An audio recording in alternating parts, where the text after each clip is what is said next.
estás cerca, me escuchas al orar.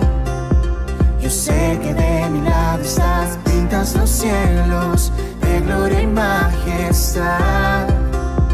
Por siempre yo te seguiré, mis ojos abriste, tu vida me dice. Es muy bueno cada cosa que ustedes pueden estar haciendo, apoyando la visión de nuestro padre espiritual, el Dr. Ben, y también de los pastores Alex y Vanessa acá en Chile. No sabemos esto cómo continúa, pero sí sabemos que cada paso que ustedes dan cuenta con Dios y Dios va a recompensar cada obra y cada trabajo de sus manos. Dice que Él no es deudor de nadie y Él recompensa la labor fiel de cada uno de sus hijos. Amén. Así que quiero agradecer al pastor Alex y a la pastora Vanessa por esta oportunidad y por su servicio, por su crecimiento y por el espíritu de familia. Si hay algo que se puede disfrutar y se puede ver, yo no sé si son una iglesia, pero sí sé que son una familia. Amén. Era un chiste nomás. Pero digo, en el sentido de iglesia que teníamos tradicional o antiguamente. No es fácil artesonar, edificar una familia en el tiempo en el que estamos viviendo, y no es fácil cuando uno ya está establecido cambiar las mentalidades y cambiar la manera de pensar de la gente. Y solo se puede llevar a cabo por la experiencia práctica a través del amor. Amén. No puede ser fingido, no puede ser artesonado de otra manera, sino es a partir de una relación hueso con hueso, carne con carne. Y eso es lo que Dios va estableciendo a través del corazón de un padre y de una madre que Dios establece en un lugar, en una familia, para llevar adelante sus propósitos. Amén. Así que es bueno que cada uno sienta esta casa como su casa.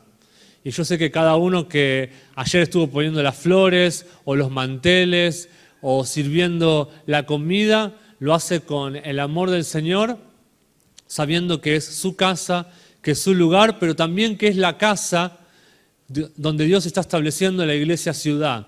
Así que es muy bueno también la coinonía y el compañerismo de hacer sentir a otros pastores o a otros líderes o a otras personas que vienen como parte de la misma familia donde todos somos iguales. ¿Sí? No es que porque ustedes vienen más reuniones durante la semana, tienen más derecho o tienen más privilegios dentro de la iglesia ciudad, sino que todo se tiene que ir estableciendo sabiendo que todos somos de la misma importancia, más allá de que ocupamos lugares diferentes por las funciones y las gracias que cada uno tiene, que son diferentes.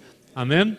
Y bueno, el pastor Alex estuvo contando un poco la experiencia de Sudáfrica y seguramente la pastora Vanessa y los dos van a seguir comentándole cosas sobre la experiencia vivida, pero el desafío más grande es traer eso que vivimos a nuestra tierra, a nuestra Latinoamérica, ¿sí? Y solo se desarrolla y se lleva a cabo por medio de corazones que se unen, que se ligan y que se relacionan desde esa atmósfera, desde esa fase, ¿no?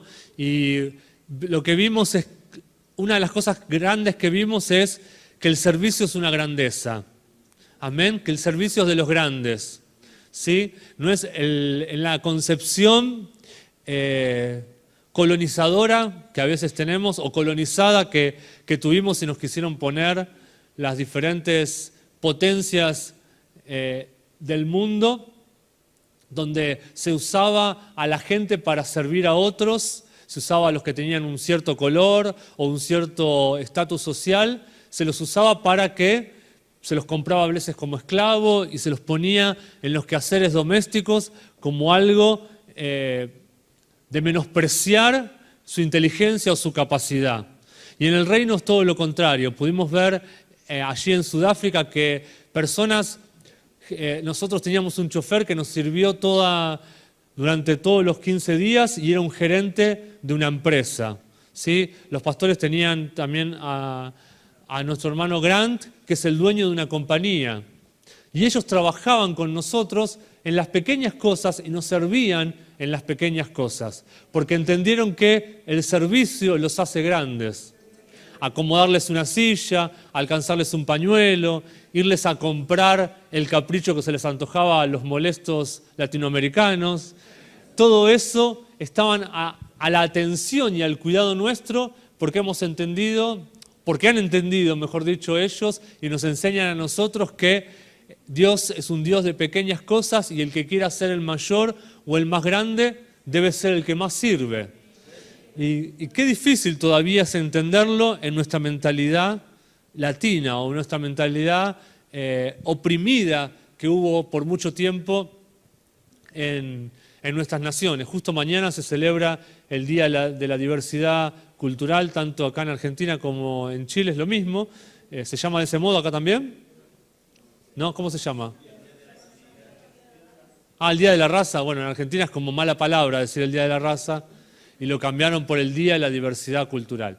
Pero bueno, más allá del nombre que sea,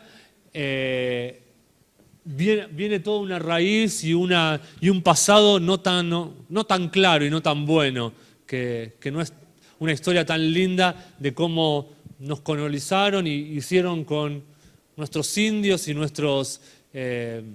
la gente nativa de nuestras tierras como ellos quisieron. Sin embargo, Dios coloca y Dios pone como Él quiere y Dios hace como Él quiere y Dios establece como Él quiere. Amén.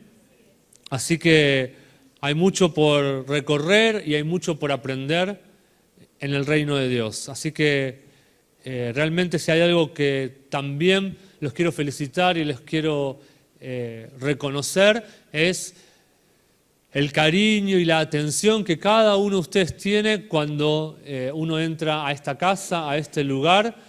También se ve como una cierta igualdad en el trato que tiene cada uno de los que sirven.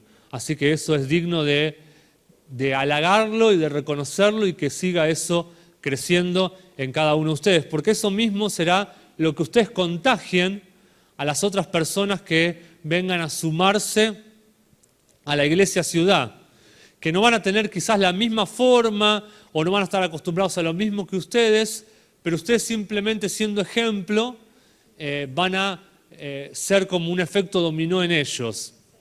Así que, porque ayer la pastora invitaba a otras casas o a otros líderes también a ser parte de lo que se está estableciendo. Y cuando hay de otros rebaños se va mezclando la cosa, pero tiene que ser ustedes los que contagien con ese espíritu con el cual están sirviendo y con el cual están haciendo las cosas. Amén. Así que esto es para alentarlos. Vamos a ir a la palabra y vamos a buscar 1 Corintios capítulo 2, versículo 16.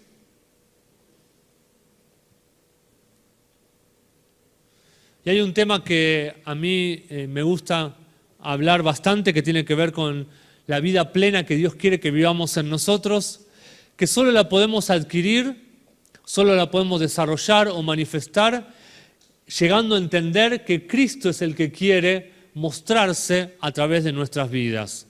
Amén. Él quiere hacerse visible, Él es el que quiere soltarse a través de nosotros. Una de las cosas que entendí y que me choqueó cuando entré a la estación es que por mucho tiempo nos enseñaron a buscar a Cristo, como si fuera que tenemos que ir hacia un lugar en el Espíritu para llegar a obtenerlo o llegar a alcanzarlo a Él. Cuando en realidad lo que Dios nos habla en su palabra es aprender a soltar al Cristo que ya tenemos adentro. Dice 1 Corintios 2, 16, porque ¿quién conoció la mente del Señor? ¿Quién le instruirá? Mas nosotros tenemos la mente de Cristo. No dice el versículo que un día alcanzaremos o llegaremos a tener su mente, su manera de pensar, su manera de ver las cosas, sino que dice que ya tenemos la mente de Cristo. Dígale al que tiene al lado, tú ya tienes la mente de Cristo. Y esto es un tema medular en lo apostólico, poder posicionarnos desde una mentalidad de lo consumado. Jesucristo cuando fue a la cruz dijo, consumado es, hecho está. Y eso es un desafío para cada uno de nosotros, por lo que les decía antes, porque siempre pensábamos que teníamos que orar mucho para alcanzar esto, teníamos que ayunar para lograr lo otro, o teníamos que realizar algo para tener cierto resultado.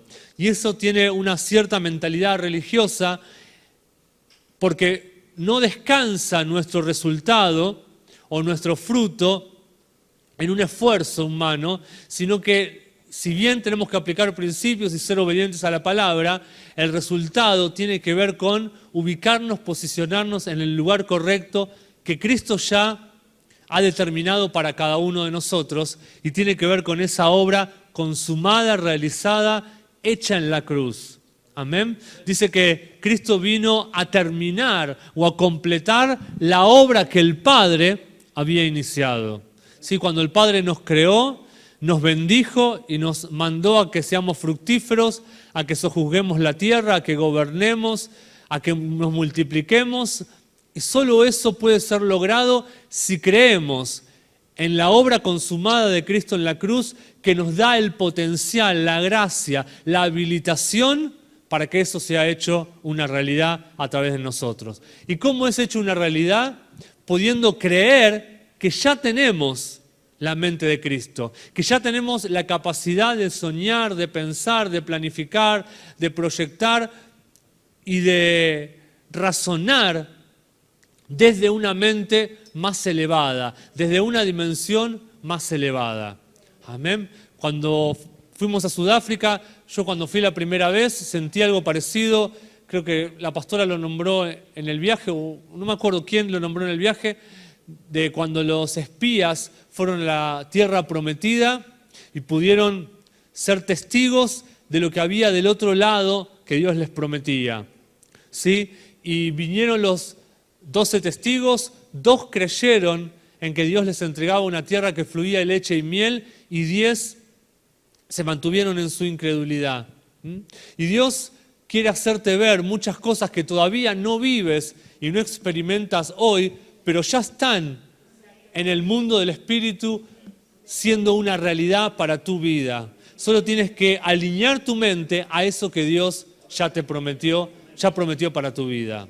Amén. ¿Lo crees? De eso se trata, alcanzar el desarrollo o el potencial máximo de la mente de Cristo. Poder ir hacia un lugar desde lo consumado. Entonces, ese potencial de pensar como Cristo piensa ya está en nosotros, pero lo vamos activando por medio de ser obedientes a los principios en su palabra. Por eso en la estación se nos llena de tanta doctrina y de tantos principios, para que nuestro accionar se alinee a la manera de pensar que Cristo tiene y que nosotros podamos llegar a pensar como Él piensa. Amén. Ese es nuestro desafío. Entonces, esto también nos va a alentar, nos va a dar un impulso, un empuje, para que nosotros nos empecemos a ver como Él nos ve. Porque ese es el otro desafío, ese es el otro reto que tenemos. Dejar de vernos como nosotros nos vemos según nuestra naturalidad, o según nuestra naturaleza, mejor dicho, humana, y con nuestros defectos o con nuestras limitaciones, y podernos mirar desde el plano y desde el mundo del Espíritu. Me encanta el apóstol Pablo cuando decía: yo ya a nadie veo según la carne. ¿Sí? Y esa es la manera que él tuvo que aprender a cambiar su manera de ver a la gente. Pero para cambiar la manera de ver a la gente, primero tuvo que cambiar la manera de verse a él mismo. Un asesino o un cómplice también de asesinos de cristianos, tener que cambiar y convertirse en un padre de cristianos. Totalmente lo opuesto. Así que él tuvo un encuentro de camino a Damasco con Jesús, y solo a través de ese encuentro pudo cambiar su manera de pensar y su manera de verse a él mismo. Porque si no, no pudo nunca haber realizado la obra que realizó y tener la revelación que él tuvo, sin cambiar su manera de pensar sobre sí mismo. ¿Sí? Entonces, para cambiar tu manera de pensar, de cómo ves a tu hermano o a tu hermana, primero tienes que cambiar tu manera de verte a vos mismo y descubrir al Cristo que quiere ser soltado a través de tu vida. Por eso dice 1 Juan 4:17. Los que lo están buscando, lo esperamos un segundito. 1 Juan 4:17. En esto se ha perfeccionado el amor en nosotros, para que tengamos confianza en el día del juicio. Pues como Él es, así somos nosotros, ¿dónde? ¿En la gloria? ¿En el cielo? ¿En el más allá? No, en este mundo, en este sistema, en este lugar donde las cosas muchas veces operan contrariamente, mayormente operan contrariamente a cómo opera el reino y a cómo Dios establece su orden. Dice, en esto se ha perfeccionado el amor. Quiere decir que el amor necesita un proceso de perfeccionamiento, ¿sí? El amor no es 100% maduro o perfecto al empezar a experimentarlo. Dice la Biblia que el amor de Dios ha sido derramado en nosotros por el Espíritu Santo. Ya es un hecho, es una realidad que el amor es una semilla dentro de nosotros, pero necesita un proceso de ser perfeccionado. Necesita un proceso de crecimiento. También la palabra perfeccionar tiene que ver con madurar. Yo puedo amar, pero amar con mis defectos, amar con mis falencias. O sea que mi amor necesita ir a un lugar de perfección, a un lugar de refinamiento, a un lugar donde se vuelve más fuerte. Algo que se perfecciona, algo que madura, se vuelve más consistente, se vuelve más fuerte. Entonces, acá está conectando la imagen que tenemos de nosotros mismos con el amor.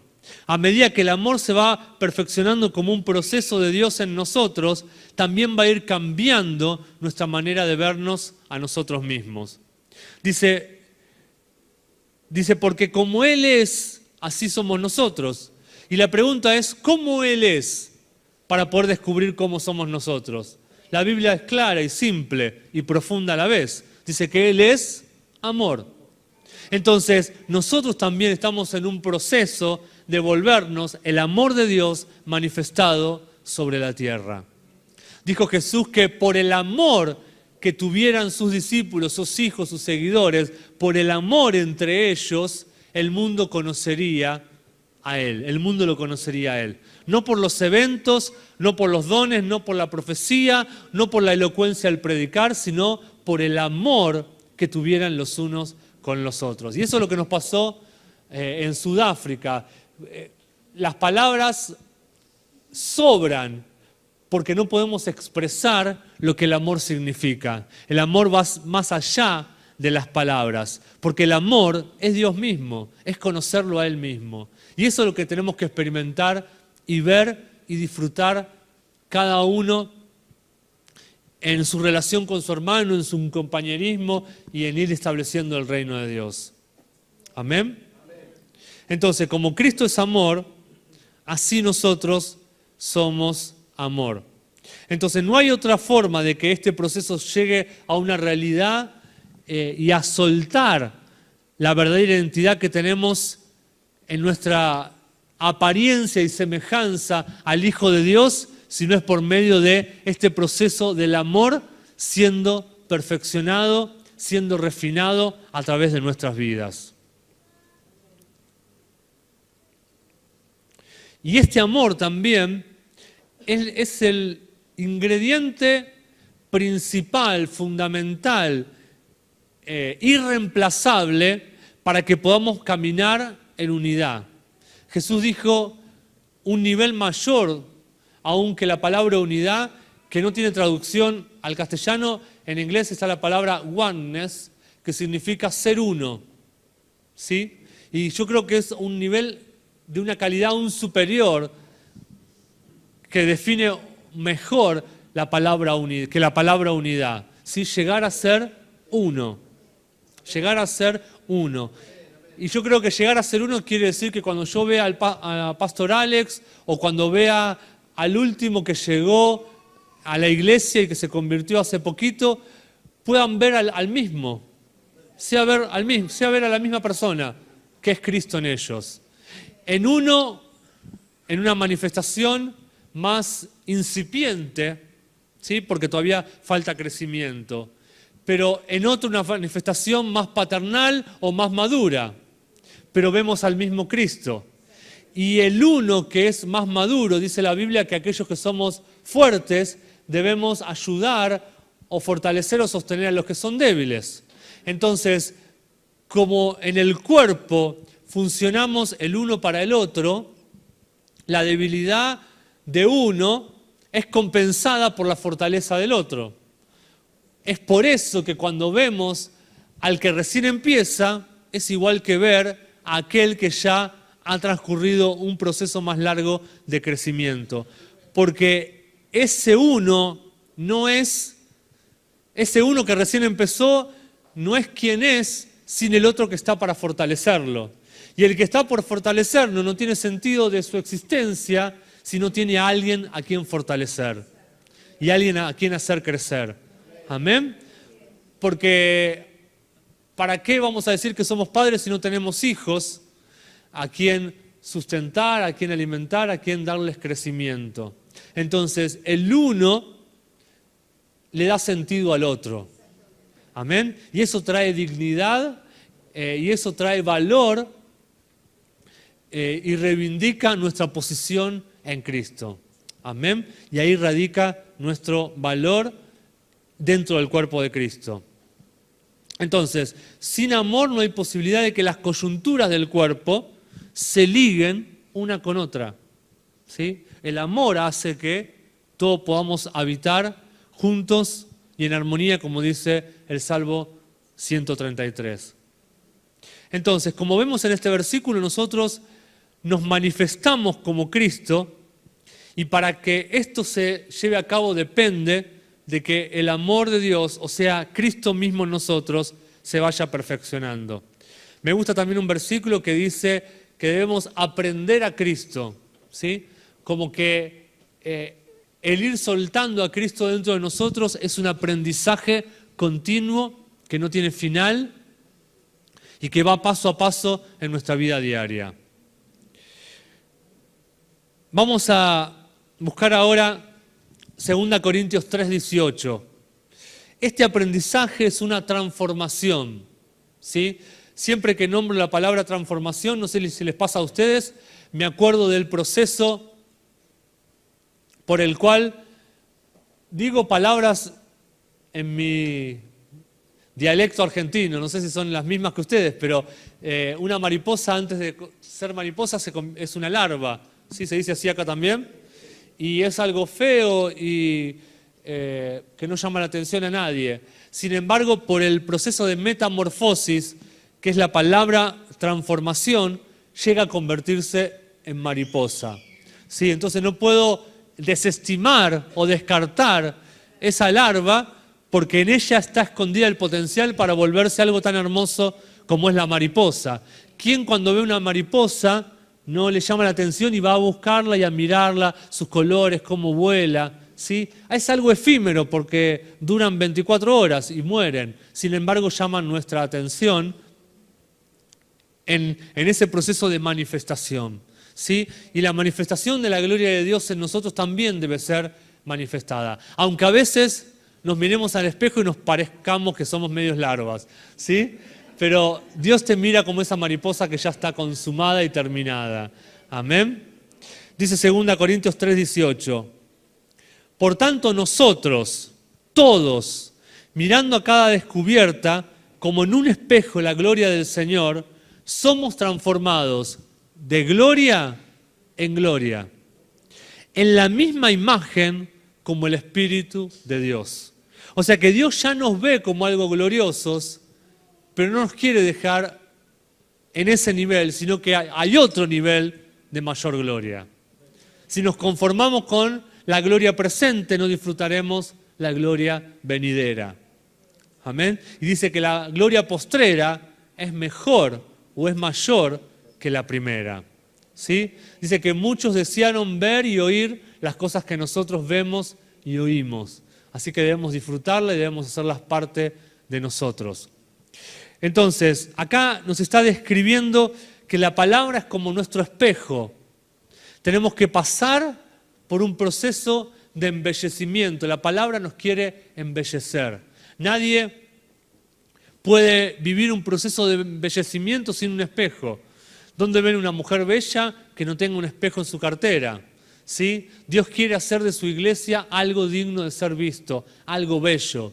Pero para eso necesitamos vernos reflejados en la palabra, vernos reflejados en un espejo.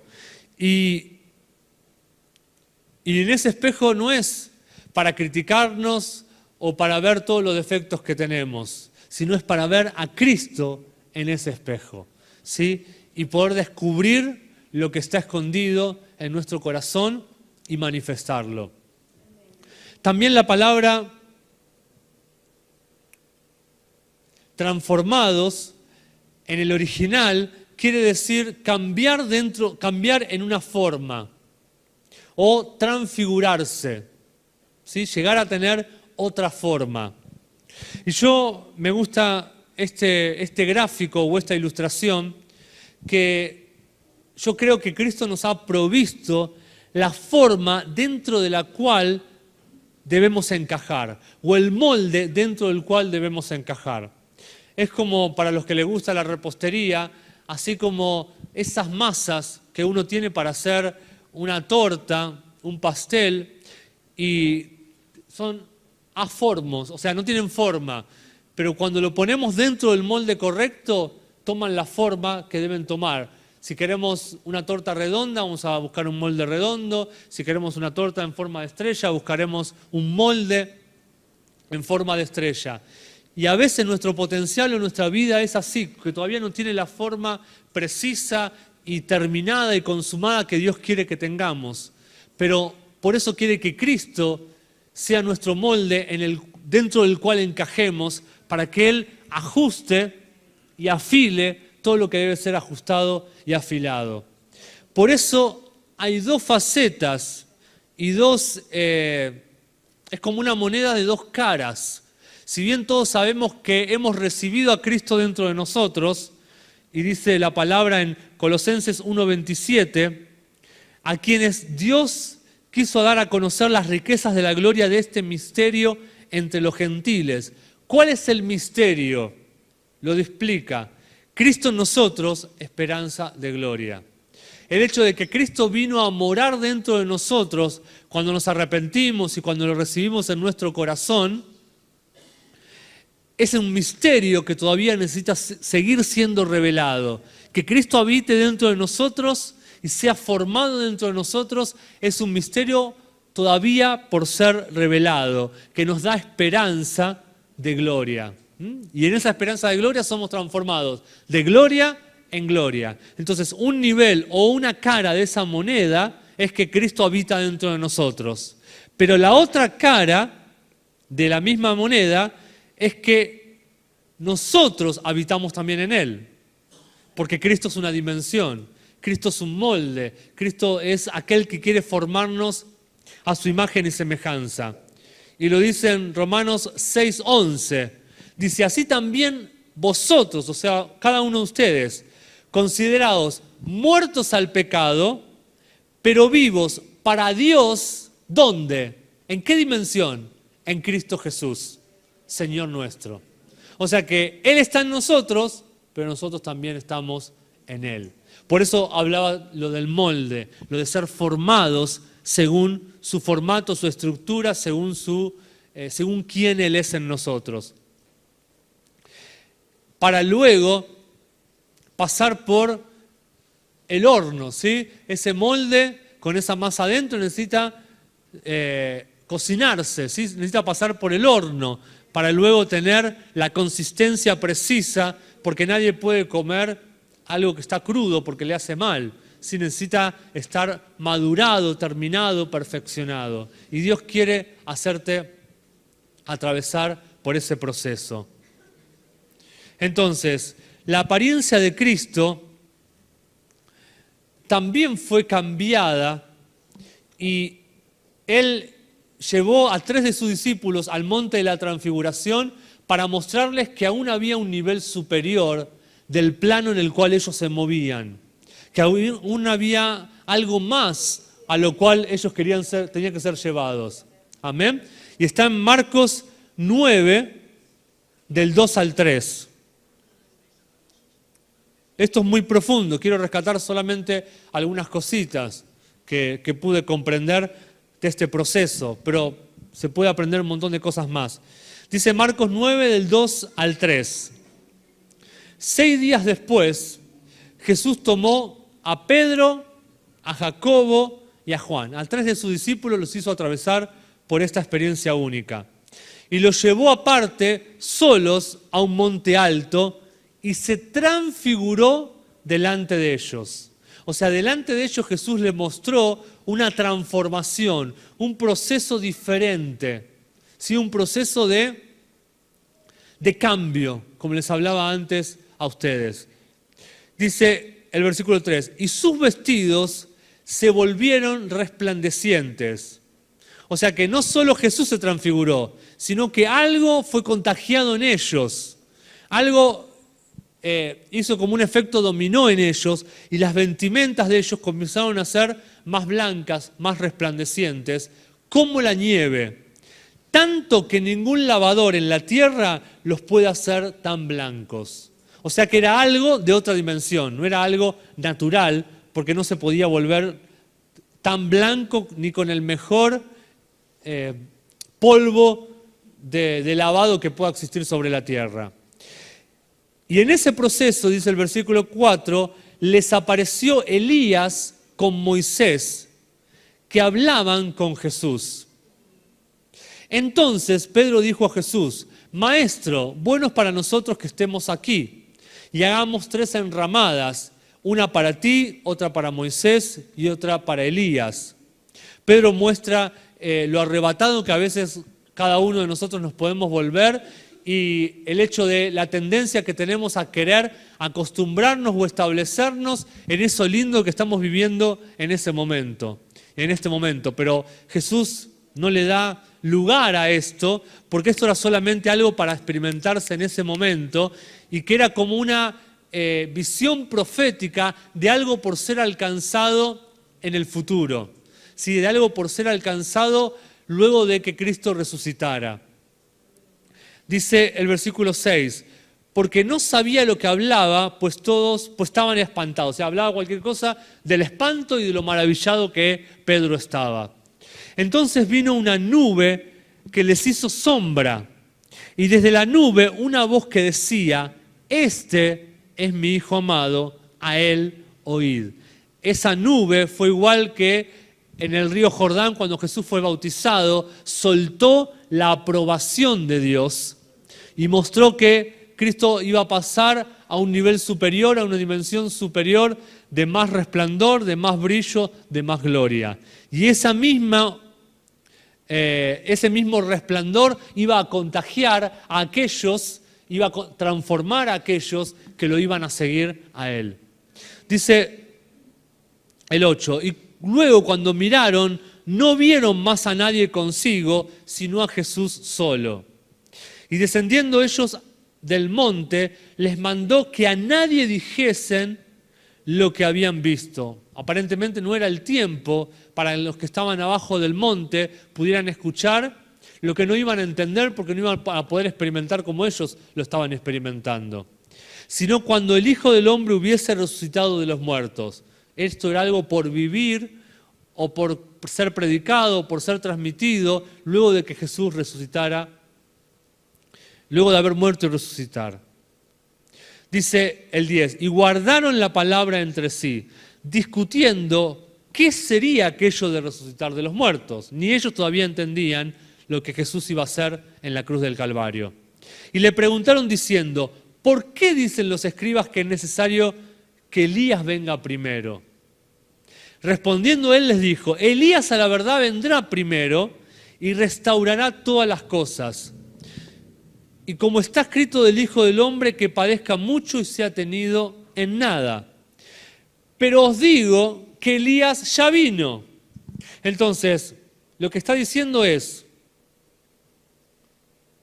a la verdad vendrá primero y restaurará, pero en realidad ya vino, dice el 13. Y le hicieron todo lo que le hicieron como está escrito de él. Entonces, lo que acá se está hablando es de un tiempo especial en el cual Dios suelta un espíritu diferente, que es el espíritu de Elías. Vemos que se elige en esta transfiguración a dos grandes hombres de Dios, que son Elías y Moisés. No es a cualquier otro. Hubo muchos profetas, hubo otros hombres de Dios, pero él elige dos hombres de Dios. Y si hay algo que tienen en particular y en común denominador de ellos dos, es que los dos manifestaron paternidad, porque los dos dejaron sucesores. Elías dejó a Eliseo, Moisés dejó a Josué. O sea que aún cuando ellos dejaron esta tierra, la obra que ellos vinieron a realizar se terminó o continuó, por así decirlo, aún cuando ellos no estaban en carne físicamente.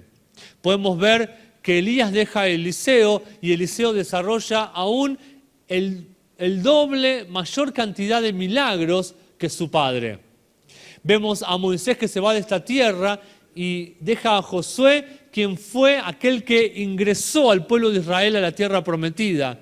No siendo él, no pudiendo él realizarlo, su hijo consumó la obra que él había completado. Y eso es paternidad y eso es lo que Dios quiere y está estableciendo en este tiempo. Entonces, no es Jesús solo el que desarrolla la tarea, ¿sí?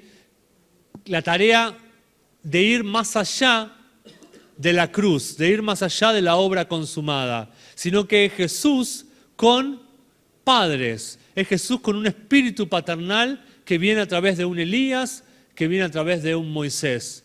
Luego vemos que cuando viene Juan el Bautista a ordenar el camino del Señor y a preparar los corazones, también viene con un espíritu paternal a corregir y a direccionar. Y se dice de Juan el Bautista, este es aquel, ¿sí? Este es aquel Elías. Amén, que había de venir. Entonces no es una persona, no son dos personas, sino que es un espíritu que se manifiesta a través de hombres y mujeres que Dios levanta para llevar al pueblo de Dios hacia un nuevo río, una nueva estación que es paternidad, que es el establecimiento de familia, el establecimiento de sus propósitos. ¿Para qué? Para llevarnos a una vida resucitada, a una vida transformada, a una vida más gloriosa, a una vida desde un monte alto, que es un monte de transfiguración. ¿Cuántos quieren ser transformados, transfigurados, cambiados por Dios? Amén. Entonces, al dejar ellos sucesores, la paternidad y el liderazgo de ellos continuó luego de la partida de ellos física sobre la tierra. Y hay algo llamativo también en los dos que ahora se me viene a la mente. De los dos, la muerte de ellos viene a ser como un poco un misterio, ¿sí? Porque Elías dice que fue elevado a los cielos en un carro de fuego, ¿sí? Y que él se va pero queda su manto. Y en el manto está su unción, su paternidad, su espíritu, que queda en la vida de Eliseo.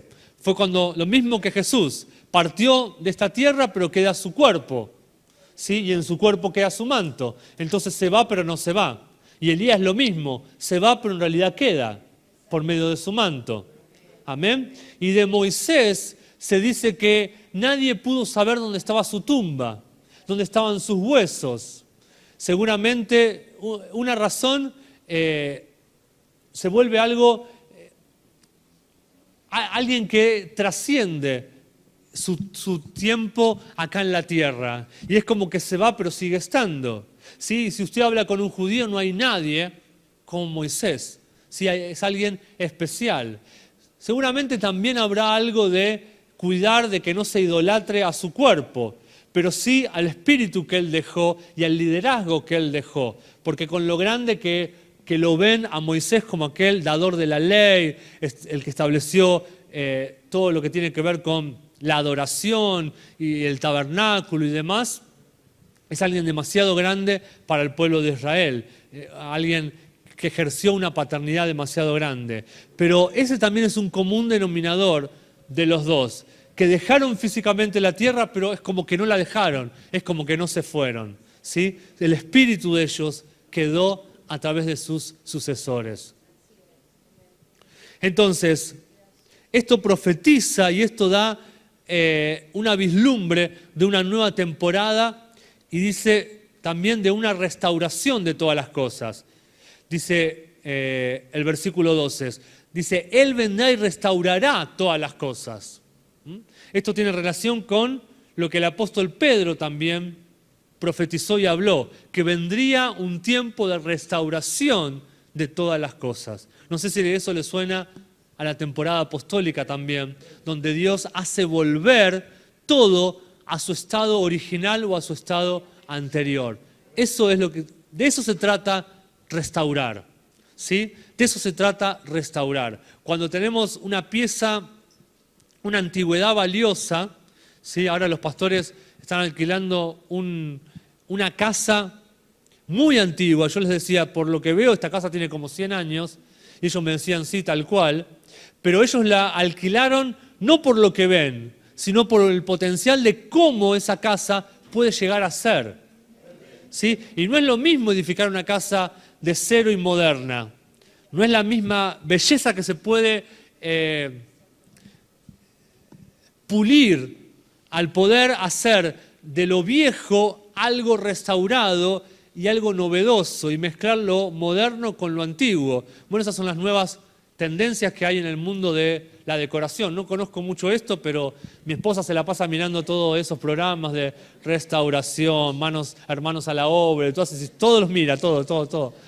Y le encanta hacer todo eso. ¿Pero por qué? Porque son mentes especiales de ver algo antiguo, sacarle, pulirlo y llevarlo a un lugar de excelencia con una mentalidad nueva, ¿sí? O sea, hacer de algo viejo una mezcla de llevarlo a su estado más puro, original, pero embellecerlo, ¿no? Así lo habrán pensado ustedes. Por eso muchos pasaron de largo y dijeron, esta es una casa abandonada, y los pastores pasaron de largo y dijo, acá tiene que haber algo precioso. ¿Cómo se descuidó esto o se abandonó esto y otros no lo tomaron en cuenta? Y esa es la obra que Dios también hace por medio del proceso de restauración. ¿Me equivoco o es más o menos así lo que vieron? Es lo que Dios quiere hacer con nuestras vidas. ¿Amén? ¿Sí? Ese es el proceso de artesonar algo y llevarlo a su estado original.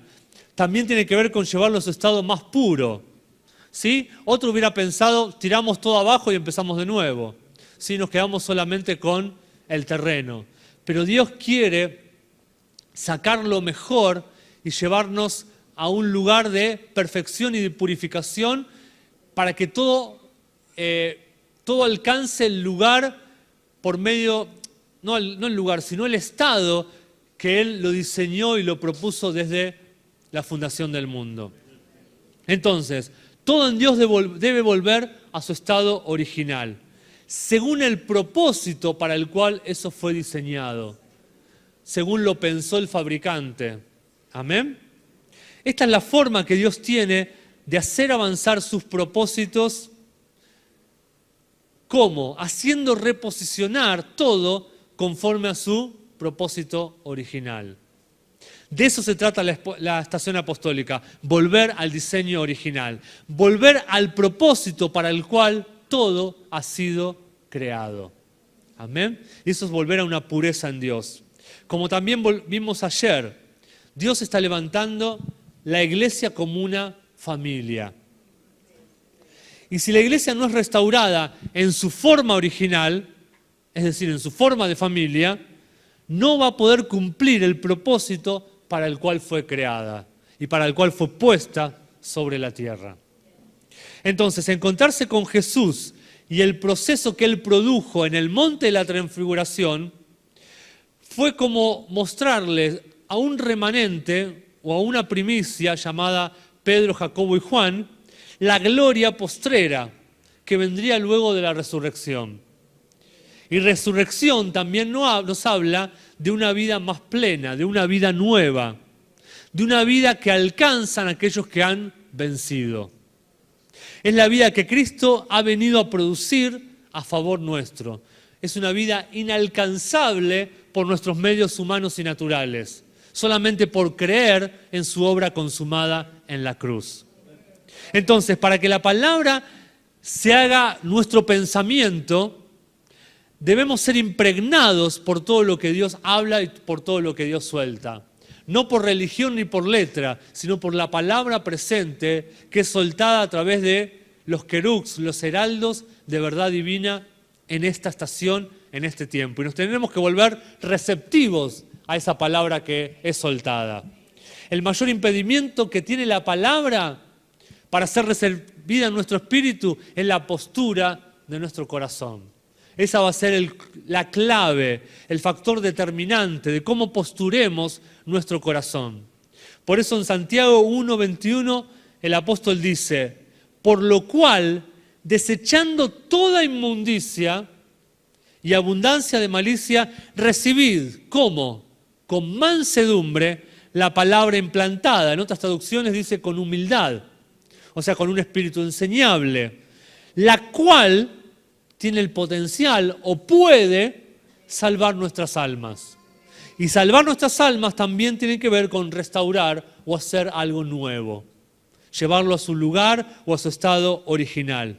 No es la palabra la que puede salvarnos, no es la palabra la que puede salvarnos, sino la palabra que se nos implanta. Es la palabra implantada dentro de nuestro espíritu, de nuestro corazón, la única que tiene el poder, allí adentro nuestro, de salvarnos, de cambiarnos, de restaurarnos, de transformarnos. No es la palabra por sí misma, es la palabra en nosotros. Es Cristo en nosotros el que tiene el poder de producir transformación. Muchas palabras son soltadas a nosotros, pero solo aquella que pudo quedar plantada va a ser la que producirá el fruto conforme a su naturaleza o a su género, conforme al propósito para el cual fue enviada.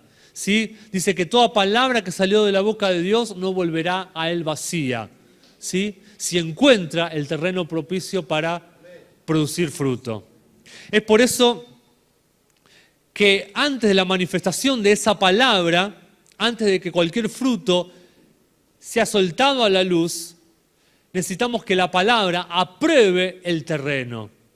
Por eso la parábola del sembrador. La palabra que fue sembrada, la semilla es la palabra, dice Jesús explicando la parábola del sembrador. No toda la semilla que fue plantada dio su fruto, sino aquella que fue plantada en el terreno fértil, que fue el terreno número 4.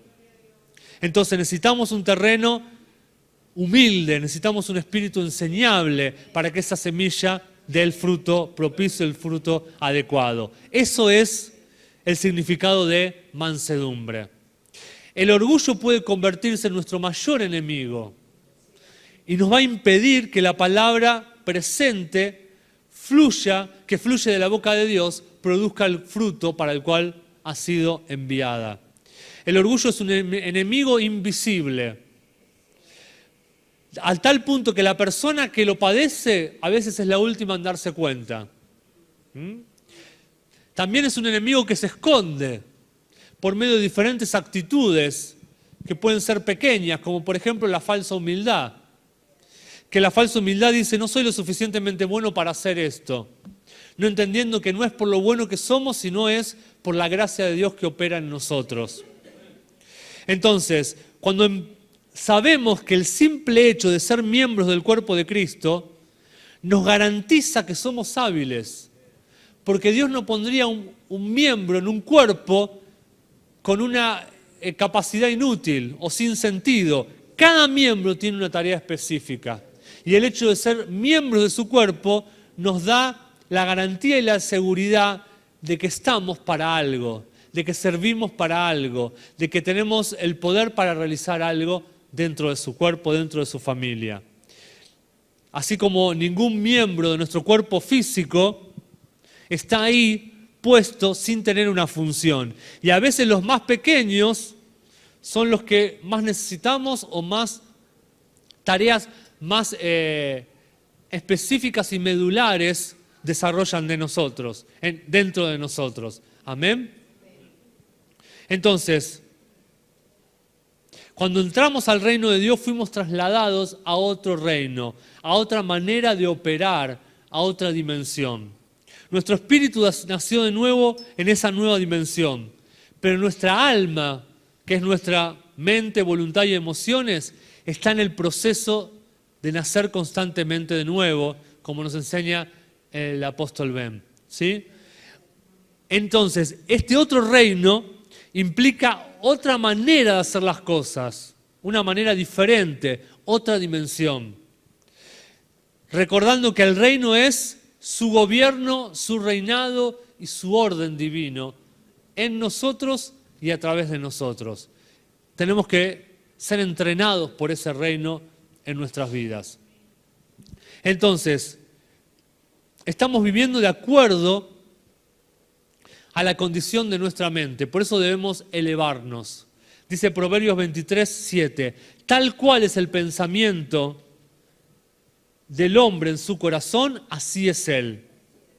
Come, bebe, te dirá, mas su corazón no está contigo. Debemos elevar nuestra manera de pensar para pensar y vivir como Cristo sobre esta tierra.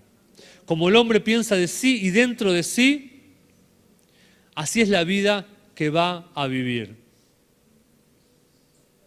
Jesús dijo en Juan capítulo 17, versículo 1 en adelante, estas cosas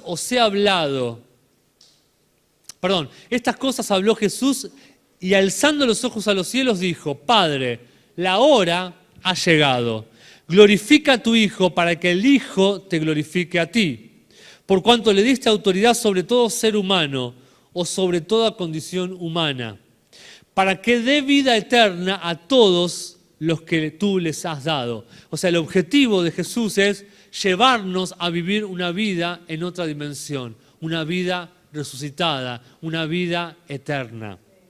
Lo mismo que hablaba en el monte de la transfiguración. Y el versículo 13 va a definir en qué consta esa vida resucitada o esa vida eterna. Dice el 3, y esta es la vida eterna, que te conozcan a ti, el único Dios verdadero, y a Jesucristo a quien tú has enviado. O sea, Dios nos envió a Jesucristo para que podamos conocerlo a Él y vivir la misma vida que Él vivió cuando estaba aquí sobre la tierra. Amén, porque Él obra y hace accionar, hace avanzar sus propósitos con el proceso de hijo, con el proceso de padre e hijo. Por eso envía a su Hijo para traernos esa vida aquí a la tierra. Él no esperó que nosotros vayamos al cielo, sino que Él envió su vida aquí a la tierra para que nos fuera cercana. Por eso Emmanuel es Dios con nosotros, la vida de Dios acá en la tierra. Él hizo cercana su vida aquí en la tierra y su vida caminó por esta tierra para que nosotros no tuviéramos que caminar o tener una actitud religiosa para alcanzar esa vida. Él la hizo posible y disponible para nosotros. Amén. Ese es el objetivo de nuestra vida, llegar a conocerlo en plenitud al Padre, llegar a conocerlo en plenitud al Hijo. Es nuestro horizonte, es nuestra meta. Por eso necesitamos la palabra presente, para que diariamente ser lavados constantemente por ella, como esos discípulos en el monte de la transfiguración que empezaron a recibir ropas resplandecientes. Y esas ropas resplandecientes nos hablan de un cambio, de un contagiarse de la gloria de Cristo en el cuerpo de ellos, de poder ser investidos, revestidos de una gloria diferente. Me gusta el Nuevo Testamento que habla de ser vestidos o revestidos de Cristo, ¿sí? O sea, que habla de ese cambio espiritual como una ropa nueva que vamos recibiendo y que vamos siendo cambiados. ¿Sí? ¿Cuántos ven a una persona de una manera vestida y luego se viste de una manera resplandeciente y es como otra persona? ¿Sí? Mi hermano natural decía una frase que era muy cómico porque le gustaba mucho la ropa y las cosas del diseño también y decía, no hay gente fea, sino hay falta de plata. ¿Sí? ¿Por qué? Porque cuando uno se puede vestir y se puede arreglar, puede embellecer a cualquier persona, ¿sí? Aunque todos somos diferentes y tenemos diferentes rasgos. Entonces esto nos habla también de algo en el espíritu. El tener nuevas ropas es revestirnos de la belleza que Cristo quiere impartir en nuestras vidas. Entonces, necesitamos ser lavados constantemente por esas nuevas, el lavamiento de la palabra y recibiendo sus ropas, su vestimenta. La palabra presente nos revelará siempre la persona de Cristo. Mientras que la religión nos va a enseñar tradiciones y obra humana. La letra va a matar, pero el Espíritu es el que nos da vida.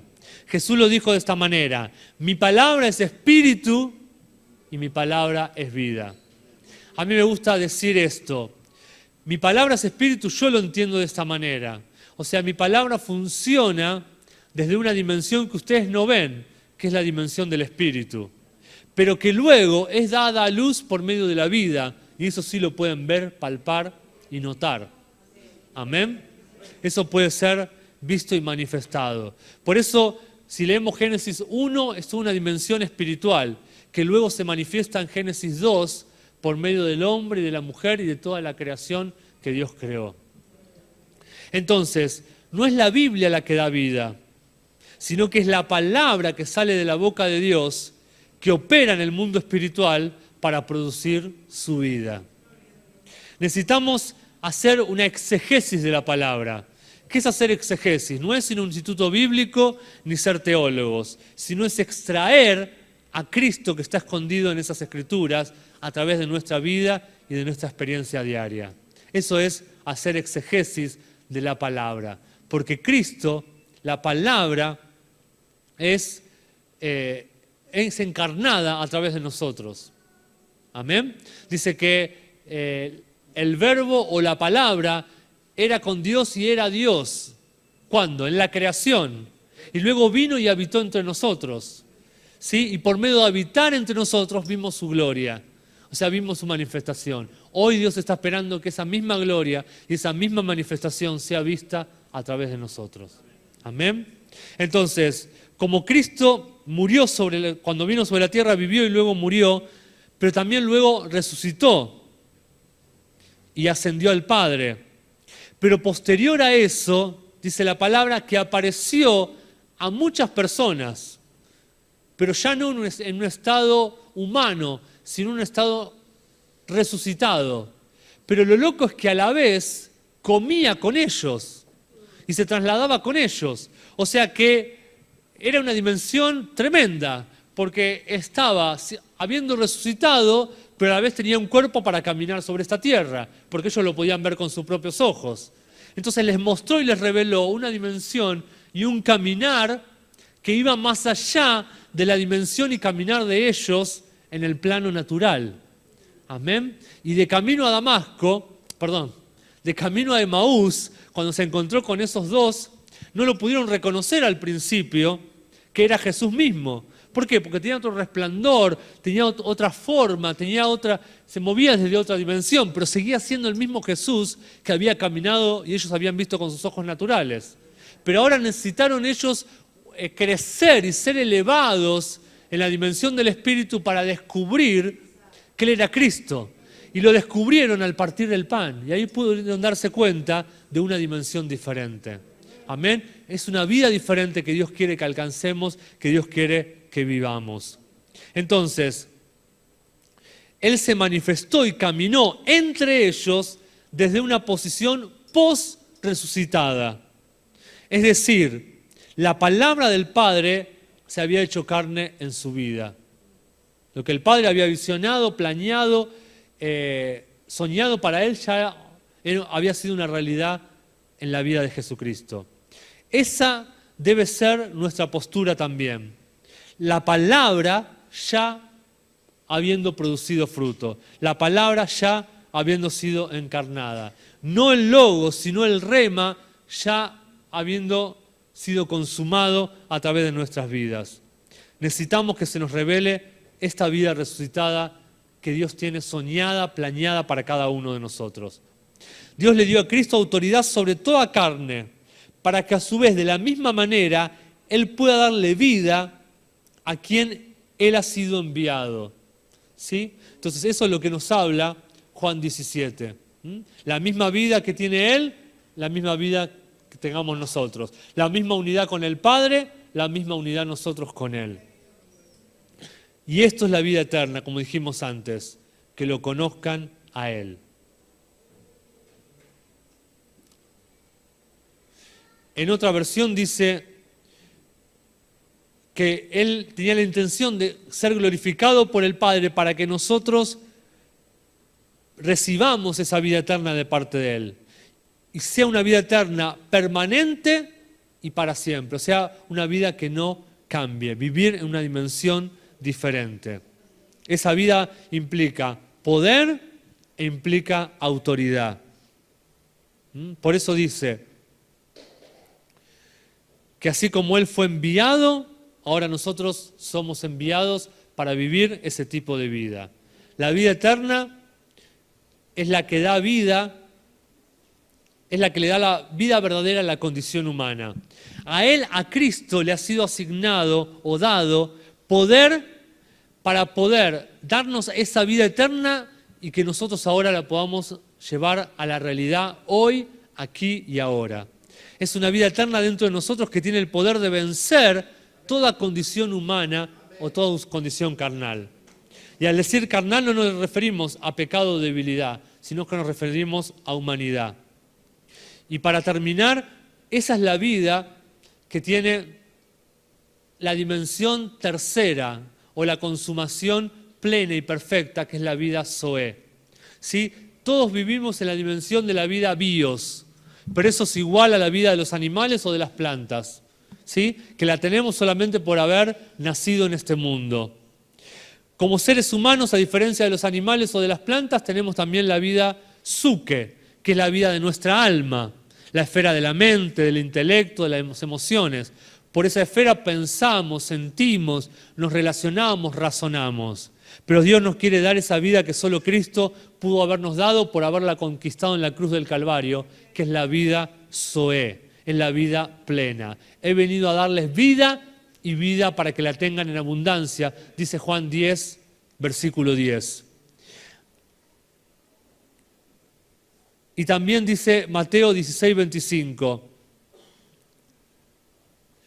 Porque cualquiera que desea salvar su vida, y esa vida es la vida psuke, mente, intelecto, emociones, en este mundo la perderá.